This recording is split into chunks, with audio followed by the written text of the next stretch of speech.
Hey guys, welcome back to the channel. May have done a bit of a whoopsie, something cool potentially, but we got a little nugget. One of those good old Facebook marketplace finds, $750. E36, crappy little four banger. It's a manual, so that's a bonus. Potentially got a overheating problem. Well, yeah, definitely an overheating problem, but it's not the engine that we want to keep in this car anyway. It's got a little platform. You guys all know E36s, fantastic cars for drifting. That's what we want it for. If we can get this nugget of an engine running, fantastic. That'll get us started for doing what we want to do with it. But I want to do a full rundown on this car. I literally just picked it up. First time I've actually really seen it. Picked it up at night time. So yeah. All right, next day. It's a little bit dark because Gold Coast sucks at the present moment. Let me grab a light. I got to the guy's house, a little backstory. Got to the guy's house. Supposedly it ran overheated on the highway. Got hit up the arse, which isn't a big problem. Just the boot doesn't close properly, which, hey, bit of a slight hammer hit will fix that. And chucked the battery in it and it was like it was locked solid, but I think the starter motor might have been a bit, hey, how you going? So this is the big rod. Looks like it's been underwater for a fair while. Since, yeah, finally got it to wind over. The fuel is super stale. Like, I mean, fucking stale. So I don't know how long it's been sitting for. I think he said on his Facebook ad like 6 months or something like that, which, you know, just needs a tune. Would wind over, wouldn't fire. Throttle body was stuck solid.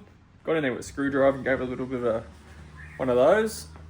Sprayed some start, you bastard, down there, and got Jess to wind it over and got it to fire up. I didn't get it on video, but, you know, take my word for it.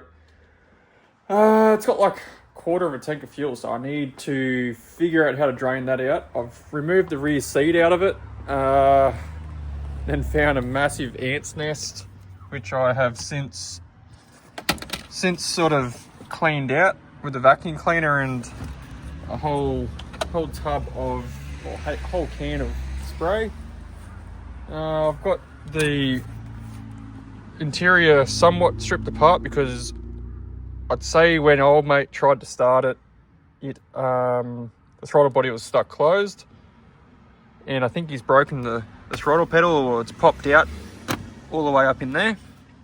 But I've got the battery on there now. See if it'll wind over.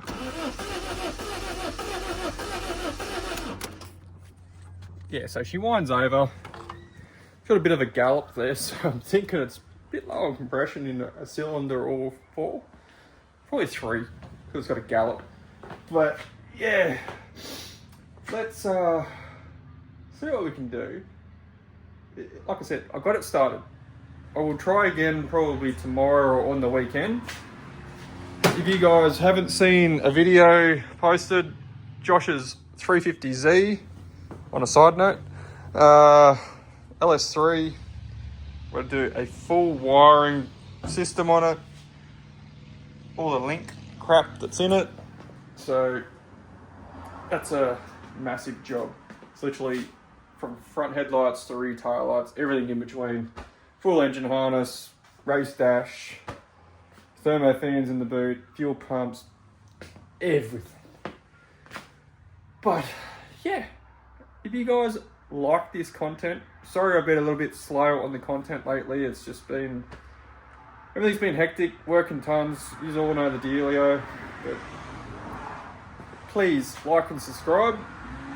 If you're keen on this E36 content, everything's going to be budget as shit. I mean,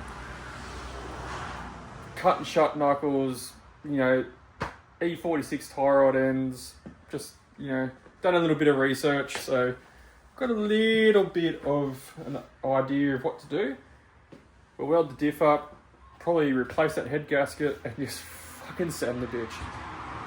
Wait for it to blow up, and then, yeah, there is potential engine swap that I really want to do. 3RZ turbo. I could potentially get a Link ECU set up off Ethan, please, cheap. And I've got the turbo, I've got the manifold, I've got intercooler, I've got a 3-inch stainless exhaust that I can weld, make it all work. So fuck yeah, let's get it going. So last night, speaking about the ants in the back seat, also it had a massive amount of water in the driver's side, front and rear. Whether it's been in the Brisbane floods at some point of its life, it's probably a high possibility. Took the fuse cover off. I'll insert the 2 clips here. It is absolutely disgusting.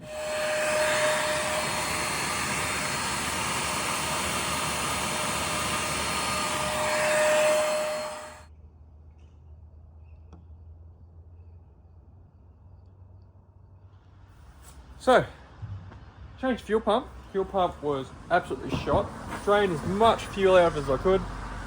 I think I've either wired the fuel pump back to front, because it's brown wire with the red and black. It's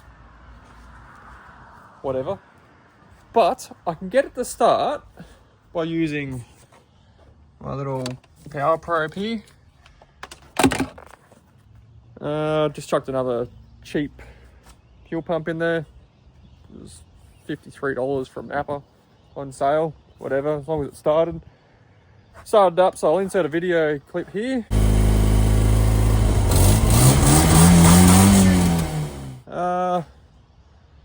Yeah, as you can hear, it sounds like what us Australians would call it as a chaff cutter. It sounds like absolute shit, but it runs. So look at the ants literally coming out of the radiator.